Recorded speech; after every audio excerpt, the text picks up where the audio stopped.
en el Evangelio de Marcos, el Evangelio de Marcos capítulo 5.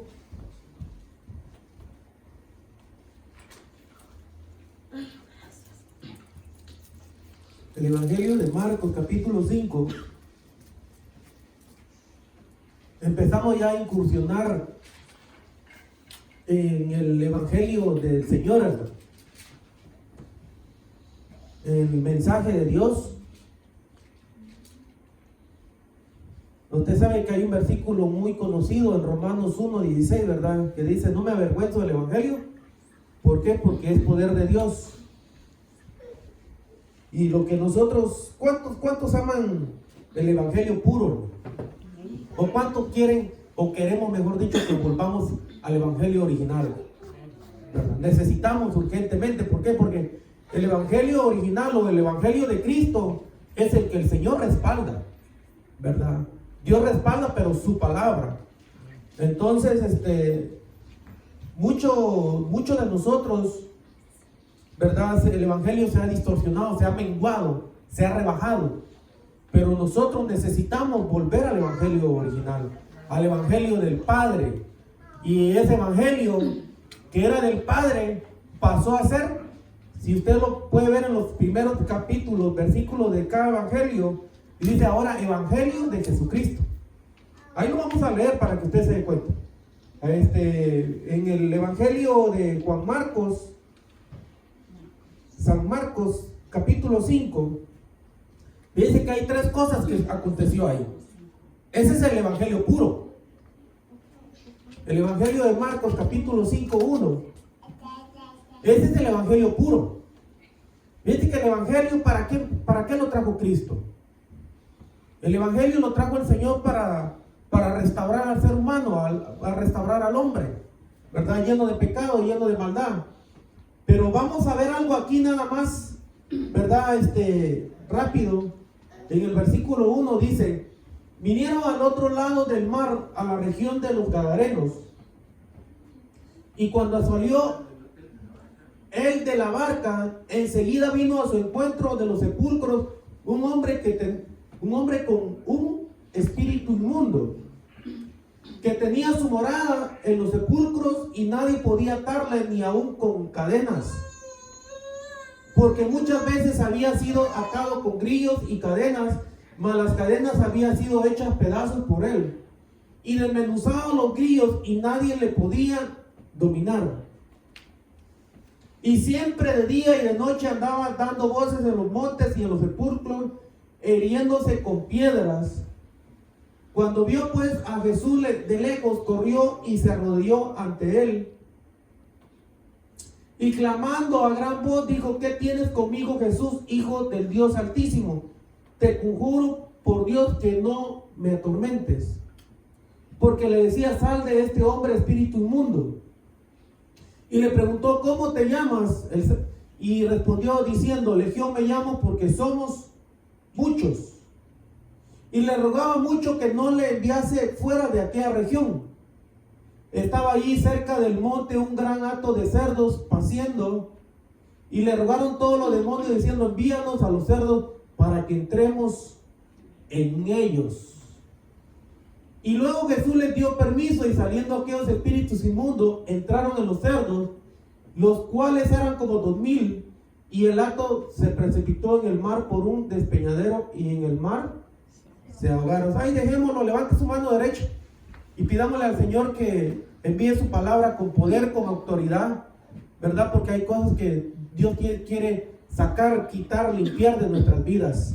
Padre, te damos gracias, Señor, en esta noche, que tú nos permites estar aquí reunidos en tu casa, Señor. Gracias te damos, Señor, porque te hemos alabado, hemos glorificado tu nombre, Señor. Y ahora te pedimos, papá, en el nombre de Jesús, que tú envíes tu palabra, Señor, con autoridad y con poder, para que tu nombre sea glorificado, Dios maravilloso. Para que tu palabra fluya, Señor, por medio del Espíritu Santo, Señor, y haga impacto, Señor, en cada vida de los que estamos hoy reunidos acá, Señor, y también, Señor, de los que van a ver este mensaje en esta hora, Padre. Te lo pedimos, Señor, y te damos gracias en el nombre de Jesús. Amén y amén. Puede tomar su lugar. Usted sabe que al hombre Dios lo hizo perfecto. Dios no hizo nada defectuoso ni nada a medias. Dios hizo al hombre perfecto. Pero usted sabe que a causa de la desobediencia, el hombre se degradó. El hombre se fue de mal en peor. Porque usted sabe que qué es lo que arruina, qué es lo que mata, qué es lo que destruye al ser humano. Simple y llanamente es el pecado. Usted sabe que Cristo vino para darnos vida y vida en abundancia. Sin embargo, el diablo, Satanás, que el Señor lo reprenda, él vino a robar, a matar y a destruir. Él vino a destruir toda la creación de Dios, pero Cristo vino a tiempo para restaurar de lo que el enemigo empezó a destruir. Sin embargo, Cristo trajo el evangelio eterno, el evangelio del Padre. Porque este evangelio, déjeme decirle, no era de Cristo, era del Padre. Porque el Señor lo dijo claramente, dice, la palabra que yo digo no es por mi propia cuenta, sino que es de mi Padre. La doctrina no es mía, dice Cristo, sino la doctrina es de mi Padre, también lo dice el Señor en los evangelios. Quiere decir, hermanos, que la doctrina o el evangelio que Cristo trajo no era ni de él mismo, sino era del Padre, el Padre de los espíritus. Usted sabe que todo espíritu, ¿quién lo creó? Lo creó Dios el Padre. Dios creó los espíritus. Y Dios no hizo demonios. Dios no hizo diablos. Dios no hizo espíritus inmundos. Porque usted acaba de leerlo conmigo. Tenía ese hombre espíritu inmundo. Dios no hizo nada de eso. Dios hizo espíritus perfectos.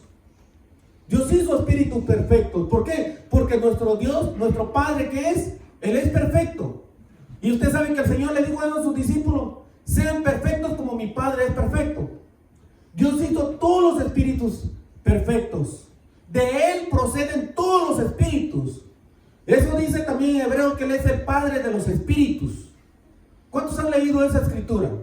Entonces Dios hizo espíritus, todos los espíritus. Es más, hasta Luzbel Dios lo hizo perfecto. Dice la escritura que Él era el sello de la perfección, Luzbel. Era el más hermoso de su creación. Luzbel, hermano, dice que había alabanza, había tamboriles, había instrumentos cuando fue creado Luzbel. Se paseaba en el fuego de Dios, estaba en el altar de Dios. Era un querubín que estaba muy, pero muy cercano a Dios. ¿Ya se puede imaginar usted el puesto, el privilegio que tenía Luzbel? ¿Ya se puede usted imaginar que su nombre era Luz? Así lo dice Luzbel, luz. Él era hermoso. Y la escritura, Dios lo dice claramente en Ezequiel 28. Tú eras el sello de la perfección. Dios hizo aún a Luzbel perfecto, pero se volvió diablo. Diablo, ¿cuántos saben qué significa diablo? Diablo significa adversario de Dios. Eso significa diablo, Satanás o serpiente. Eso significa el diablo, adversario de Dios. Pero sin embargo el diablo, hermano, Luzbel se contaminó. No me pregunte en qué versículo, en qué año, en qué tiempo fue que se contaminó Luzbel, pero se contaminó. Se halló maldad en él. Usted sabe que hay un virus que está contaminando. Pero fíjense que el pecado no había entrado aquí a la tierra. No había entrado porque donde estaba Adán y Eva, ¿de qué sufrían ellos, hermano? Antes de pecar o antes de desobedecer. ¿Será que ellos padecían de alguna enfermedad, de algún virus, de algún problema físico o de la muerte? No, ellos estaban muy bien. Mientras ellos fueron obedientes, hermano, el tiempo no corría, ellos eran eternos. Dios los puso para que ellos fueran eternos. ¿Por qué? Porque Dios es eterno. Dios no hace algo temporal, hermano, algo a medias. Dios hace las cosas eternas y perfectas. Sin embargo, por causa de la desobediencia del hombre, por desobedecerle a Adán y Eva, a Dios, ellos empezaron a venirse abajo, a desplomarse. Perdieron el paraíso. Lo perdieron. Aunque Adán procuró después buscar o entrar al paraíso, usted sabe que a Dios se lo prohibió. puso unas espadas ardientes para que no entraran, porque Dios sabía que si Adán entraba o se colaba al paraíso otra vez, podía alargar su mano al árbol de la vida y imagínense qué problema es, hermano. Lo perdieron ellos. Y usted sabe que aún Dios le dice a Eva que por causa de lo que hicieron, sus partos los iba a tener ahora con dolores. A mí me llama la atención, quiere decir que ya Eva ya tenía hijos, pero sin dolores de parto. Y es más, todavía le dice, hermano, que con el sudor de su frente, ahora ellos iban a trabajar. Quiere decir que la labor que ellos, Adán y Eva, hacían antes, hermano, usted sabe, era cuidar el huerto, trabajar en el huerto, pero sin sudor, sin cansarse, sin fatigarse. Yo no sé si usted había notado eso, pero ellos no se cansaban, no se fatigaban, no sentían la obra del Señor fatigado, cansado, hastiado. Era un deleite, era un placer trabajar en la obra del Señor, en la viña del Señor. Sin embargo, cuando desobedecieron, todo eso se volvió cansado, hastiado, aburrido. Como muchas veces nosotros nos sentimos sin ganas de venir a la iglesia. Nos sentimos cansados, hastiados, aburridos. ¿Y por qué? Porque todo eso tiene que ver con todavía el pecado. Tiene que ver con la desobediencia que entró por medio del hombre. Y todo eso se vino abajo, hermano. Todo se vino deteriorando, se vino degradando el hombre. La maldad se fue multiplicando, se fue llenando la tierra de hombres, de seres humanos. Y la maldad también fue creciendo. Y usted sabe, vino Noé, hizo el arca. Dios destruyó a todos los animales, a todos los hombres. Sin embargo, aún así, todavía sí, el pecado entró en la familia de Noé. Hubo uno que se contaminó, llamado Cam.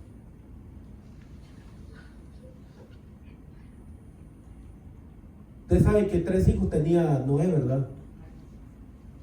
Sem, Jafet y Cam. Si usted se da cuenta, Dios limpió, pero hubo uno de los hijos de Noé que se contaminó. Y otra vez vuelve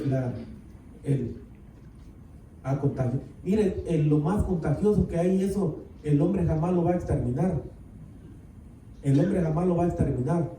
El hombre procura hacer programas de economía, procura de mejorar las carreteras, procura de que el hombre, las familias tengan pan para sustentarse, ¿verdad? Sus necesidades. Pero jamás el hombre va a poder eliminar el pecado que está bien enraizado en toda la humanidad. El único que puede eliminar el pecado, y lo está haciendo, los que hemos entregado nuestra vida en Cristo Jesús, es el Señor, valga la redundancia, es Cristo Jesús. El hombre solo procura mejorar lo externo. Y usted sabe que los gobiernos de todo el mundo dicen, no, pues la economía va mejorando, no, pues hay buenas carreteras, buena infraestructura, ¿verdad? No, que va mejorando el hombre, va mejorando la humanidad. No, hermano, va empeorando. Va empeorando, no podemos tapar el sol con un dedo. El mundo va empeorando, va de mal en peor. Pero los que hemos entregado nuestra vida en Cristo Jesús, dice el Señor, vamos como la luz de la aurora, en aumento, hasta que el día, y ese día se llama el día de Jesucristo. Y cuando Cristo venga, ese día Dios nos va a perfeccionar. Ese día Dios nos va a perfeccionar. ¿Por qué? Porque está escrito que el que comenzó la buena obra, lo va a terminar, lo va a perfeccionar en el día del Señor. Usted sabe que hay un día que se llama el día del Señor. Y ese día, cuando el Señor venga, que es el día del Señor, ese día Dios, miren, es el último dry cleaning, la última lavada que Dios va a hacer con nosotros. ¿Para qué? Para que usted y yo vayamos sin manchas, sin defectos, a la presencia misma del Dios Todopoderoso. Pero Dios está haciendo una obra en cada uno de nosotros. Fíjense que mi esposa hace 8 días creo que abrió el servicio con Mateo 8, si no me equivoco, donde habla aquel paralítico. Aquel paralítico, ¿usted sabe qué fue lo que el Señor le dijo cuando aquellos 4 abrieron el hoyo en el techo de la casa y lo bajaron ahí y todo? Mire usted la perseverancia. Que esos 4 hombres vieron que el Señor, la casa estaba llena, no podían entrar por la puerta principal. Mire usted hasta dónde llega la fe. Porque cuando hay realmente fe, hermano, nada ni nadie nos detiene a nosotros. Nada. Ni la nieve, ni la tormenta, ni el hielo, ni porque lo que sea, no nos detiene nada. Porque a esos 4, ¿quiénes los detuvo? Esos vieron en la casa llena de gente. Esos vieron que de la entrada ya no podían entrar, ni siquiera una hormiga se podía colar hacia el Señor. Estaban yendo, estaban saturados. Pero como ellos tenían fe, que el que estaba allá en medio enseñando tenía poder. Poder para restaurar, poder para salvar, poder para liberar a ese hombre. A ellos les importó no les importó la vergüenza, no les importó que los regañaran, no les importó que los insultaran, que por qué estaban rompiendo el techo. A ellos, hermanos, no les importó nada de eso, porque ellos sabían que el que estaba en medio, adentro de la casa, era el autor de la vida, era Cristo Jesús, el que había venido a la tierra para darnos vida y vida en abundancia. A ellos no les importó nada de eso. Y ellos abrieron el techo y de una u otra manera, no bajaron ellos tal vez, pero sí, por lo menos hicieron que descendiera ese paralítico allí, hermano. Descendieron, hicieron descender a ese hombre. Y usted sabe, el Señor cuando lo vio y les dice: hijo, tus pecados te son perdonados. Dígame usted, ¿qué milagro más grande puede ver que Cristo perdone nuestros pecados? ¿Habrá otro milagro más grande que ese? Dios no puede sanar alguna enfermedad. Dios no puede sanar de cualquier enfermedad que el hombre no sana, que el hombre no puede hacer. Dios no puede hacer muchas cosas, pero ¿sabe qué? Perdonar pecados y limpiar pecados solamente lo hace Cristo Jesús por medio de su sangre preciosa.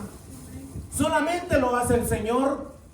Ese es el milagro más grande. El milagro de todos los milagros desde la creación del hombre, de la creación de la humanidad, del milagro más grande hasta hoy, nunca va a haber otro como ese. Es el milagro que el Señor dio allá su vida en la cruz del Calvario, derramando su sangre por nuestros pecados y rebeliones.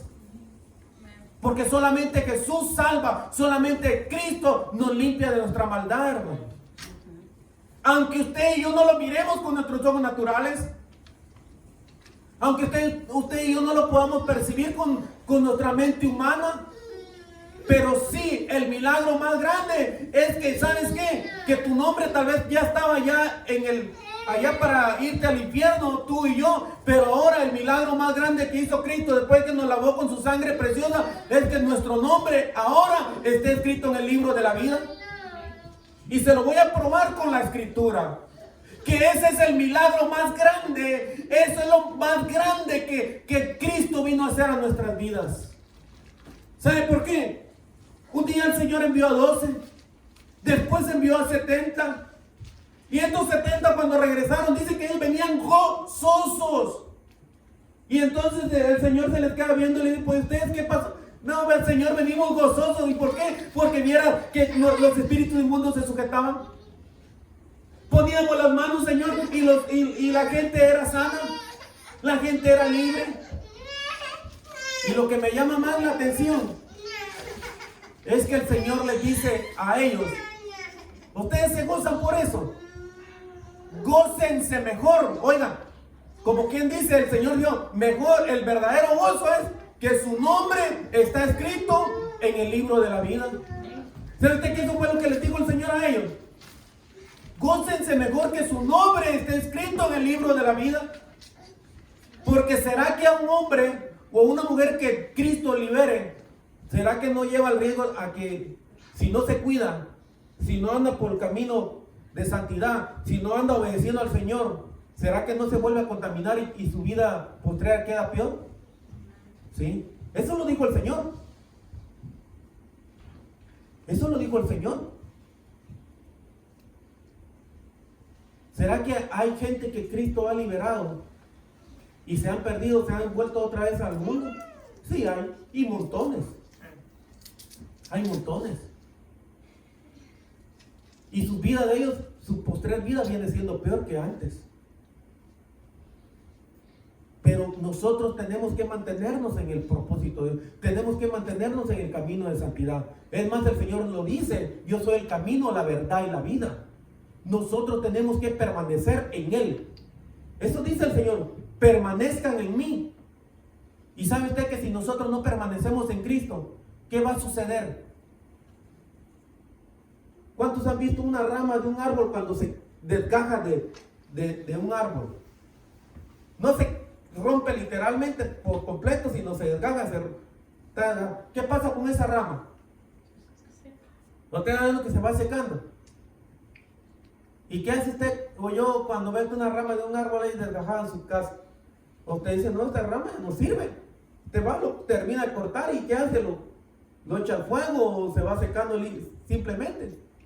Eso lo dice el Señor ahí en Juan 15, que se secan. Y ahí donde es echado al fuego y se echado al horno. Quiere decir, hermanos, que nosotros, que si no nos cuidamos, llevamos la posibilidad de que seamos cortados por el Señor.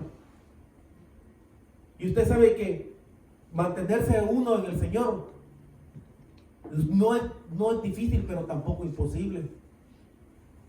No es imposible, porque eso lo dice el Señor también aquí mismo en Marcos 11. Lo que es imposible para el hombre, para Dios todo es posible, dice el Señor. Pero este evangelio, capítulo 5 de Marcos, este es el verdadero el propósito del evangelio de Cristo. Aquí lo que leímos en esta porción habla de un hombre que Dios liberó. Y mire, este capítulo habla de tres cosas importantes. Ese es el propósito del evangelio de Cristo. El evangelio de Cristo es liberación.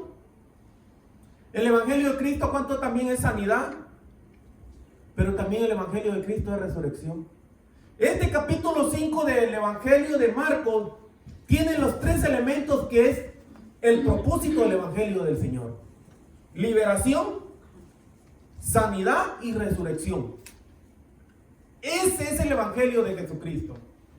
¿Por qué? Porque el evangelio de Cristo, ¿qué es? Es poder de Dios. Si nosotros, hermanos, venimos, oímos un sermón y no pasa nada, hermano, entonces estamos perdiendo el tiempo. Pero previo a eso, usted y yo, ¿qué tenemos que tener para que pase algo?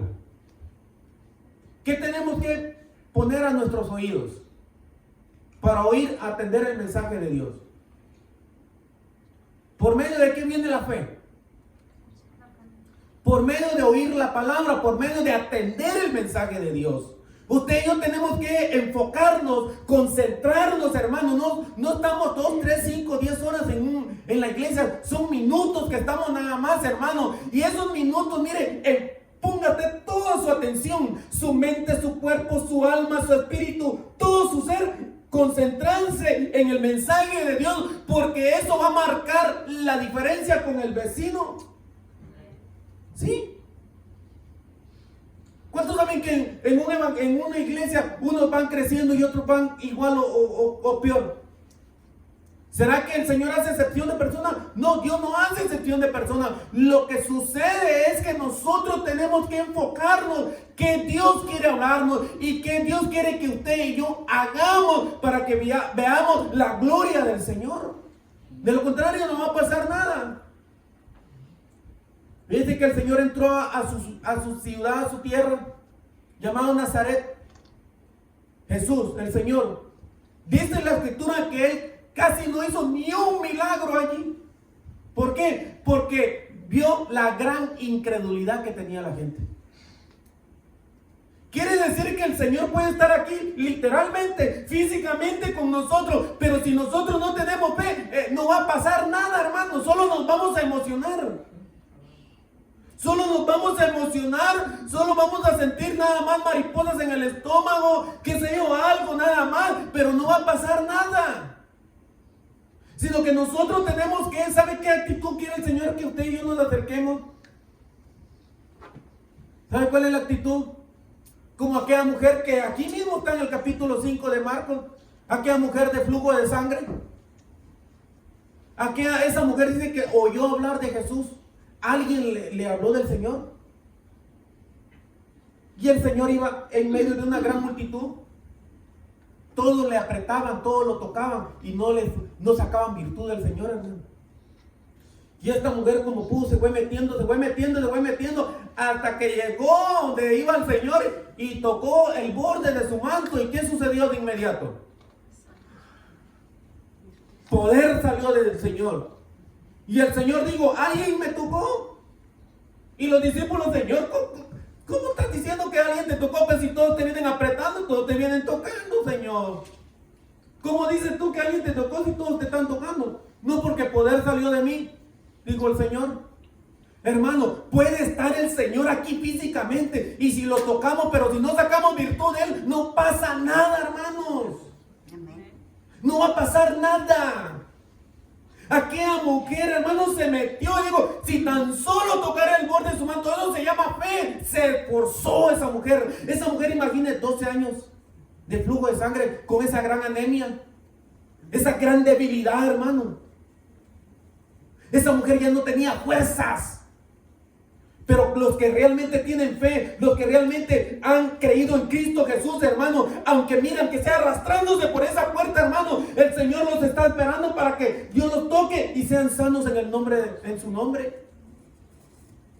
¿Nosotros con cualquier cosa retrocedemos? ¿Sí o no? Con cualquier cosa nosotros retrocedemos, hermano. Yo le decía a mi esposa, ¿cómo vamos al trabajo nosotros muchas veces? ¿Cómo vamos nosotros al trabajo muchas veces? A veces vamos bien enfermos, con dolor de brazo, dolor de espalda, dolor de cabeza, dolor de lo que sea, qué sé yo. Y así vamos, hermanos, por algo perecedero. ¿Cuánto no más por lo eterno? Que usted sabe que lo que estamos acumulando aquí no es algo temporal, sino para toda la eternidad. Aunque usted no lo vea. Aunque usted no reciba un cheque, no reciba un pago, no reciba, qué sé yo, algo literal aquí en la iglesia, pero lo que usted está recibiendo de parte de Cristo Jesús es vida, cosechando para vida eterna. Porque todo esto que usted y yo venimos a la casa de Dios, nos congregamos, estamos acá, hermanos, perseverando, buscando su rostro. ¿Sabe qué? Todo eso Dios se lo va a recompensar por toda la eternidad.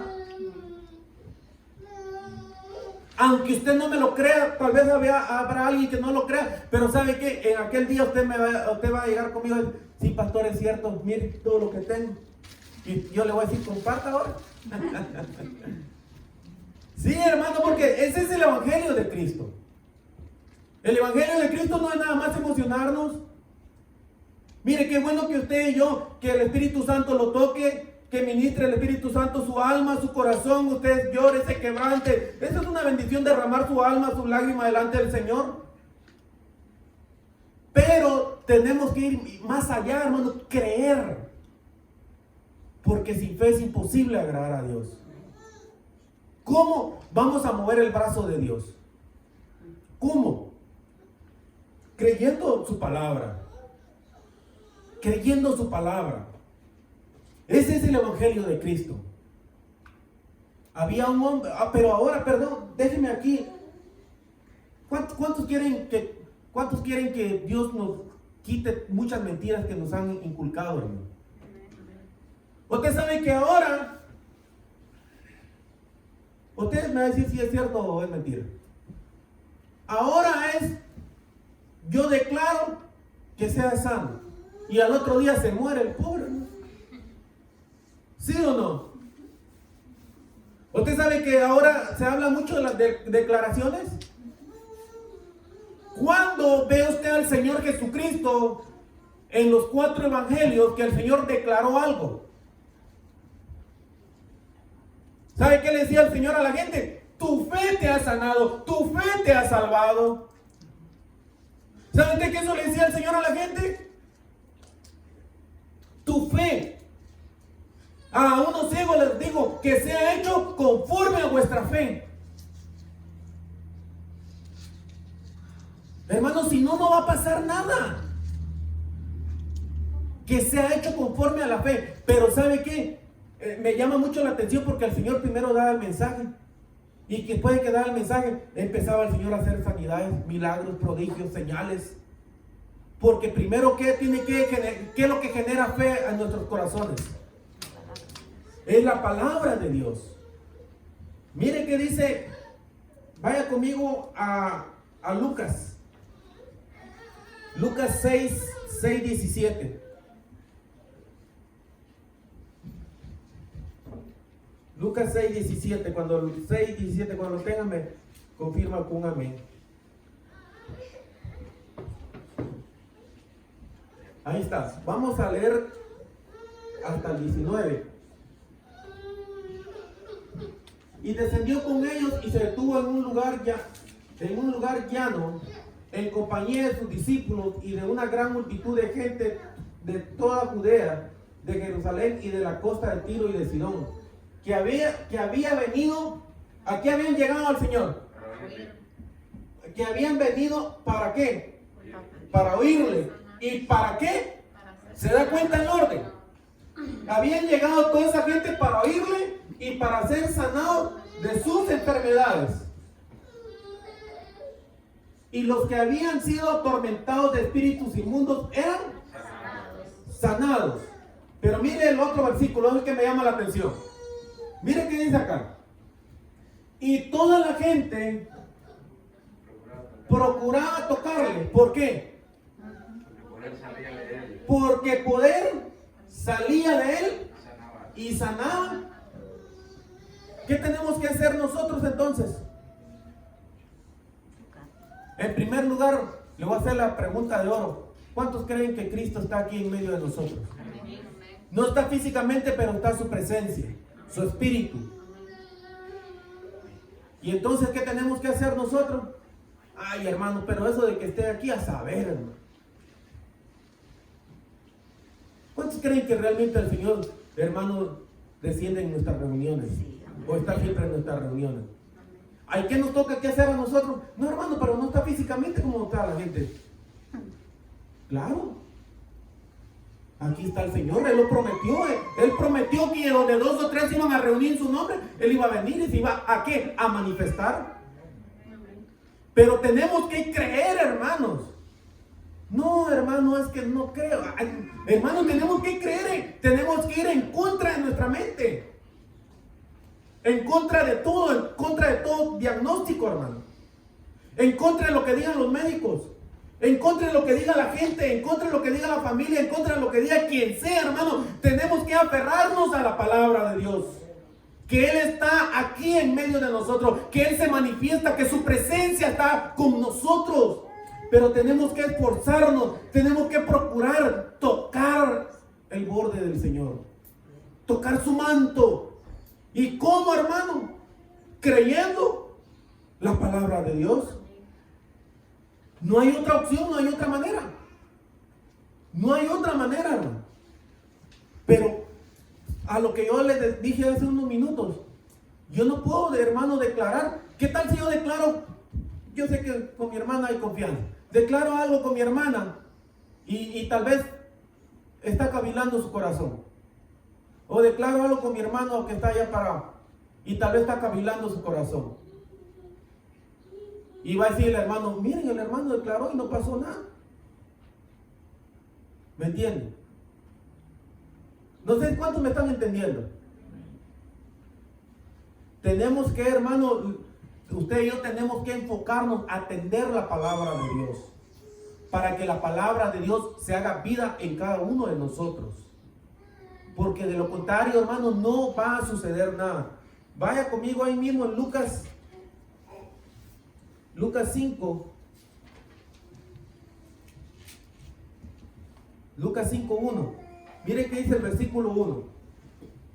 Solo retroceda un capítulo ahí nada más. Lucas 5:1.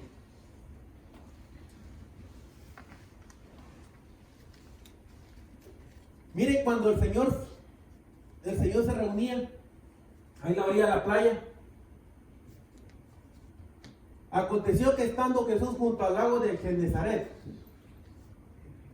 ¿qué dice? El gentío, ¿qué? se agolpaba sobre él. ¿Por qué se amontonaba sobre el Señor la gente? Para oír la palabra de Dios. Bien. Quiere decir, hermano, ¿dónde se miraban los milagros más grandes? ¿Dónde hacía los milagros más grandiosos el Señor? ¿En el templo? Una vez entró el Señor en el templo, ¿y qué entró el Señor a hacer? Lo dijimos hace 8 días. A limpiar toda la basura, todo lo que el hombre había puesto. ¿Cuántos saben que el Señor se dio cuenta que muchos mandamientos de hombres estaban ahí en el templo? Doctrina de hombres. Tradiciones. ¿Cuántos saben que muchas iglesias todavía siguen con tradiciones de hombres? Hay muchas tradiciones, hermanos, que eso realmente no hace nada, no pasa nada. ¿Por qué? Porque eso Dios no lo dejó establecido. Sino que nosotros tenemos que, hermano, hacer como esa gente, miren, que se agolpaba, dice, ¿sobre qué? Al Señor, para oír la palabra de Dios. Pero usted sabe que ese capítulo 1 de Lucas se refiere en los primeros de que Pedro había ido a pescar toda la noche. ¿Y qué pasó? No agarró nada. No agarró nada. Mire usted qué dice el versículo 4 de ahí de Lucas 5. Cuando terminó de hablar, dijo a Simón: ponga mar adentro y echa vuestras redes para pescar. Respondiendo Simón le dijo: maestro, nosotros toda la noche hemos estado trabajando y nada, hemos pescado. Ah, miren, aquí está la clave. ¿Por qué hubo el milagro de los peces ahí? Más tu palabra, más en tu palabra echaré la red, dijo Pedro. ¿Qué significa eso? Hermanos, yo me sospecho que esa enseñanza que el Señor está dando ahí junto a la orilla del mar o del lago, esa enseñanza o ese mensaje era para Pedro. Ahí estaba Pedro cuando estaba el Señor enseñando ese mensaje, ¿sí o no? Ahí estaba. Ahí estaba Pedro. Y ese mensaje, ¿qué se me hace? Era para Pedro. No dice la escritura qué es lo que el Señor estaba enseñando, pero ese mensaje que se me hace ese mensaje era para Pedro. ¿Por qué Pedro le dice eso al Señor? Señor, mira, toda la noche hemos estado pescando, trabajando, no agarramos nada. Más en tu palabra echaré la red. ¿En qué palabra? ¿En qué palabra, hermano? En la palabra que el Señor estaba, lo que leímos en el versículo 1. El Señor dio el mensaje, dio la enseñanza, y en esa palabra Pedro creyó. Pedro se puso a pensar, bueno, oyendo el mensaje de Dios, oyendo el mensaje del Señor, me doy cuenta de que mi capacidad, mi experiencia no me ha servido de nada. Así que mejor voy a creer a la palabra del Señor, dijo Pedro. Y Pedro, cuando el Señor le dijo, echa la red, Pedro le dijo, vamos mar adentro, y echa la red. Y Pedro dijo, bueno, Señor, yo ya agoté mi experiencia, mi capacidad. Es más, ¿cuántos saben que en la noche es mejor ir a pescar que en el día? Los que saben de pesca. Y era en el día ya, hermano. En el día no se agarra nada. Ni un pupo ahí. Nada. Sí, yo conocí gente que le gustaba más ir en la noche porque dice que se agarran mejor. ¿Y sabe qué? En el día dijo Pedro, bueno, en el día no pasa nada, no se agarra nada. Ni agarramos que supuestamente el momento oportuno, menos va a ser en el día. Pero Pedro no cuestionó al Señor, sino dijo, Señor, lo voy a hacer más por medio de tu palabra. Quiere decir que Pedro creyó a la palabra del Señor. Y usted sabe ahí el resto de la historia, hermano. Dice que las redes se rompían porque eran llenas de peces. Pero ¿sabe qué me llama la atención a mí? Y cuando llevaron todas las redes llenas de peces a la orilla del mar, a la orilla del lago, ¿sabe qué sucedió? No le dijeron, Señor, con toda esta pesca yo pago mis deudas, yo pago mi renta, yo salgo de todos mis problemas, Y Señor, ahí nos vemos, Señor. Te veo de aquí a un mes en el culto. Dice que me llamó la atención, me llama mucho la atención eso a mí. ¿Sabe qué dice la escritura? En el versículo 11 dice, y cuando trajeron a tierra las barcas, dejándolo todo, le siguieron al Señor. ¿Cuánto hemos dejado nosotros por seguir al Señor, hermano? Yo cierro mi Biblia. ¿Cuánto hemos dejado nosotros? Nosotros medio nos bendice, hermano, y nos desaparecemos, ¿sí o no? ¿Ah? Nos vamos solo con las migajas y estamos olvidando el pan más grande, que ahí está toda la bendición, hermano. ¿Sabe qué? Nosotros no corramos más por las migajas, sino por el pan, hermano. Amén. Que es la palabra viva de Dios, cuando usted y yo la creemos. Que Dios bendiga a los que vieron este mensaje.